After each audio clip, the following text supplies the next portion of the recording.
podcast. Excited to share with you today 5 painful side effects of starting a business. So this is something I've been thinking about a lot recently is, I look back at my story of starting a business and how that led to a number of things that I didn't expect, but now that I look back in retrospect, I'm happy that happened or occurred. Okay, and before I jump in, I'm actually gonna preface this by saying I'm sitting in a hotel, or not a hotel, but an Airbnb in Florida on a family vacation and had to get a podcast in. I keep my commitment. I want to make sure to get 2 of these out a week to you guys to continue to help you grow, to learn. And so I'm in this bedroom while my family's out on the beach and got a lot of FOMO, but you gotta keep commitments. So let's jump into it. So number 1, you're gonna lose friends. Okay, that might even mean losing family members. You might even lose romantic partners. All right, so when I was first getting started, I met a couple of guys who owned a company called Goalcast, and this was a large media company where they would create viral videos for creators, help them monetize their brands, and their platforms had billions of views across all channels. And when they started their business, one of the founders said something that he would do, which I found very interesting. He would go to lunch with friends of his who were longtime friends before starting the business, and he would start to share with them what the company was doing in terms of revenue. And if he saw a reaction that was anything except positive and supportive, he would actually defriend that person. Now, I know that's extreme, but we need to have friends in our lives and that we're surrounded with who actually support us, because otherwise we're gonna start to feel this sense of guilt and shame, almost like a survivor remorse to the friends that we have alongside of us, and it'll start to pull us back. It'll start to make us play smaller. Okay, so you have to really understand what the difference is between buddies versus friends. Buddies can be people that you're friendly with, you respond back and forth to maybe some texts and things like that. But I think friends, you need to have a commitment towards mutual wisdom, towards development, towards growth. All right, so for example, I was with a friend, or a new friend, that I got invited to a party at a mastermind, and we were at Jason Aldean's bar in Nashville. We were chatting, and I asked him how much he was gonna pay in taxes this year, and he told me $1.5 million. And at first, I'm like, man, I figured you'd have a better tax strategy than that, because just knowing him, I assumed that were the case. But then I asked him how much his net income was, and he said 35 million this year. Wow, that's insane, right? And I didn't feel jealous or I didn't feel anything like that. I was just like, wow, good for you. That's incredible. And that's the difference between a friend and just a buddy. Buddies, in a lot of ways, probably would have heard something like that and thought, oh, like felt jealousy or envy or whatever else is the case, right? And I know personally, when I first started my business, my online fitness business, all my friends, I shouldn't say all, some of my friends would joke and say things like, oh, Jordan does push-ups on the internet for money, or there were just a number of things that would float around my friends. Now, a couple of my friends were super supportive, and they're still my friends today.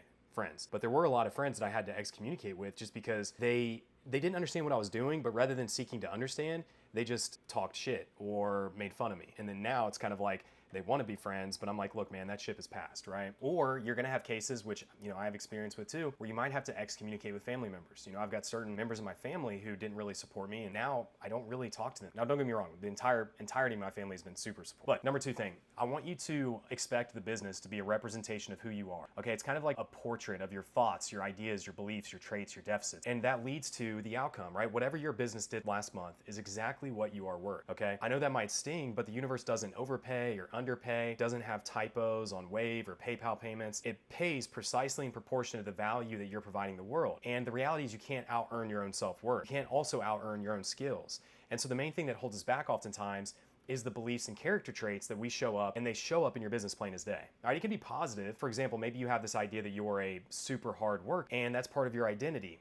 Initially, this can be really positively serving, right? Erin, for example, when I met her, she was doing $40,000 to $50,000 a month in her business through sheer hard work, okay? She worked 70 hours a week, sometimes 80 hours a week, but she had to come to realize that if she wants the business to keep growing, you can't just keep putting in more hours, right? An 80-hour work week is already 11 and a half hours a day. And she was starting to face the extreme health consequences of working that much. And I think that the human body has the ability to work in sprints, but not for years. Okay, so eventually this belief of like, well, I'll just work harder, held her back. So then she eventually learned, how to use leverage, such as hiring, systems, automations, paid advertising, things like that. But again, whatever beliefs you hold, whatever skills you lack, whatever character traits that you haven't strengthened, those things are gonna show up plain as day in your business, and you just have to face them head on. You have to acknowledge that that is what it is, okay? So the next thing, number 3, is just to expect to wanna quit constantly. I shouldn't say constantly, but it's gonna come up. Okay, 80% of health and fitness businesses usually fail within 5 years. And so you have to have this commitment towards knowing that you have to eliminate the alternatives. You have to focus and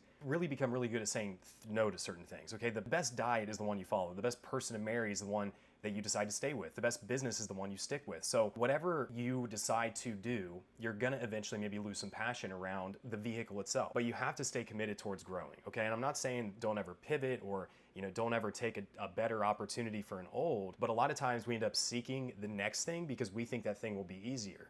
But the reality is you're gonna face the same challenges in your business currently in a next business without a doubt, okay? That's kind of the bad news, okay? But the good news is starting a business will be the fastest path towards personal development that you could ever embark on, all right? It will completely transform you. And I think that the more valuable that you are to other humans, the more satisfied you'll be in your own life. Remember, 80% of millionaires are business owners. And when you're a millionaire, you can do a lot of cool things, both within your own life, but more importantly, maybe your family's or other people's. And starting a business will ultimately, what I have found, open the door to some of the best relationships you'll ever imagine. All right, there's a big difference between the friendships that you make at a dead-end job versus making friends with either different business owners, or maybe you're a part of a company that you really align with the mission and values, and you've got other self-oriented growth people within that company.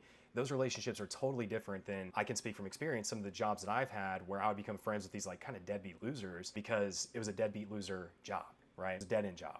So with that, guys, I just wanted to hit you guys with something quick here, maybe some reminders, some motivation, or some fair warnings on what to expect as you get rolling in your business journey. So that's all I have for you guys today. Hopefully you found some value in this, and thank you all for listening. I'm gonna jump over to hanging out with my family now. See you guys.